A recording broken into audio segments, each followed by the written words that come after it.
கண் திறந்தா பார்வை மாறும், பாதை மாறும், ஆசை மாறுது. அதுக்கு முன்னாடி இருக்கிற ஆசை யாரு? ஆசை என்ன? இந்த நியாயப்பிரமாணத்தின்படி நான் தான் டாப்ல இருக்கணும், குற்றம் சாட்டப்படாதவன். நான் என்ன கேட்டாலே எல்லாருக்கும் ஒரு நடுக்க வரணும். சபையை அப்படிதான் கலங்கடித்து கொண்டிருந்தவன். இப்போ ஆசை என்ன தெரியுமா? நம்முடைய குடியிருப்போ பரலோகத்தில் இருக்கிறது, அங்கே இருந்து ரட்சகர் வர. இப்போ விஷன் மாறுது. எப்படி மாறுது? நாங்கள் காணப்படுகிறவைகளை அல்ல, காணப்படாதவைகளை நோக்கி இருக்கிறோம். காணப்படுகிறவைகள் அநித்தியமானவைகள், காணப்படாதவைகள் நித்தியமானவைகள். நான் இன்னும் அநித்தியமான இம்மைக்குரியதை மட்டும் பார்த்துட்டு இருக்கிறேன்னா என் கண்ணில் என்ன இருக்கு தெரியுமா? செதில் இருக்கிறது. சகோதரனாகிய சவுலே, நீ பார்வை அடையும் படிக்கும், நீ பரிசுத்த ஆவியை பெறும் படிக்கும் கர்த்தர் என்னை அனுப்பினா. பார்வை மாறினதோ இப்படி பார்த்துட்டு இருந்தவன் இப்படி பார்க்க ஆரம்பிச்சிட்டான்.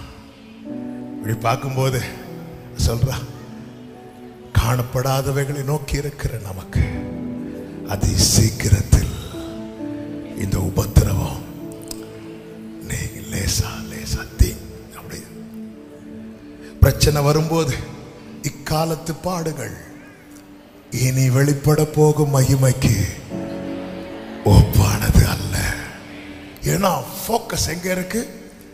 ஒருத்தங்க பவுல நிந்திச்சதும் அப்போஸ்தல நடவடிக்கைகள் சொல்லப்பட்டிருக்கிறது, அவங்க தூசியை தட்டி விட்டுட்டு வந்திருந்து அழுதாங்கன்னு, சந்தோஷத்தினாலும் பரிசுத்த ஆவியினாலும் நிரப்பப்பட்டார்கள். ஏன்னா போக்கஸ் எங்க இருக்கு?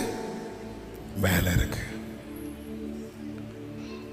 நீங்கள் கிறிஸ்துவுடனே கூட எழுந்ததுண்டானால் பூமிக்குரியவைகளை அல்ல, மேலானவைகளை. மேலானவைகளை என்னால ஏன் பார்க்க முடியல? என் கண்கள்ல நிறைய செதில் இருக்கு. பவுல் கண்ல இருந்து அந்த செதில் விழுந்தது போல என் கண்களில் இருக்கிற செதில் விழட்டும். நான் என்ன செய்ய வேண்டும் என்று இருக்கிறாய்? நான் பார்வையடைய வேண்டும். செவிகளை திறந்தீர் என்று சங்கீதம் 40 தாவீது சொல்லுகிறார். எப்போ அந்த செவியை திறக்கிறாரோ அடுத்த வசனத்துல சொல்றாரு, புஸ்தக சுருளில் என்னை குறித்து எழுதி இருக்கிறது. பாருங்க, நம்ம காமனா ஒரு செய்தி கேட்டுட்டு இருப்போம். ஆனா நமக்கான ரேமா வரும்போது நம்ம செவியை திறப்பார். திறக்கும் போது அதுக்கப்புறம் பேசுறது ஃபுல்லா யாருக்காதான் இருக்கும்? நமக்காதான் இருக்கும். இப்படி செவியை திறந்து கேட்க வைத்தவர் கண்களை திறந்து காண வைக்காமல் இருப்பாரோ? ஆமென். ஆண்டவர் சில நேரத்துல நம்ம கூட இருக்கிறவங்க கண்களை திறக்க சில யுத்த களத்துல கொண்டு போய் விடுவார். நம்முடைய ஜெபத்துக்கு பதில் கிடைக்க போகுதுன்னு அர்த்தம். ஹல்லேலூயா. பவுலின் கண்கள் திறந்தது, ஆனா கூட இருக்கிற 275 பேர் கண்கள் திறக்கல. அதுக்காக பவுல் கையில கர்த்தர் ஒரு பாம்பை, சிலர் இருக்குது அப்படி யார் கண்ணையும் திறக்க வேண்டாம் ஆண்டவரே. அப்படியா? இல்ல, பாம்பு கடிச்சிட்டு போனா கூட வெளியே தெரியாது. சில பிரச்சனை இன்னொருத்தங்க பாக்குறது வரைக்கும் நம்ம கையில என்ன செஞ்சிட்டு இருக்கோம்? இவன் தான் பாரு, இவன் தான் ஆளு பாரு, தொங்கிட்டு இருக்கும்.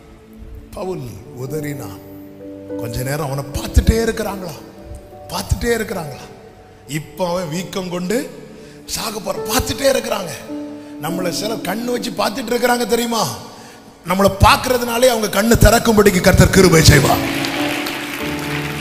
இவன் எப்போ சாவா, இவன் பேர் எப்போ அழியோன்னு சிலர் பார்த்துட்டு இருக்கிறாங்க. அப்படி பார்க்கிறதுக்காக ஸ்தோத்திரம், அவங்க பார்த்துட்டு இருக்கும் போது அவர்கள் கண்கள் திறப்பதாக. ஆமென்.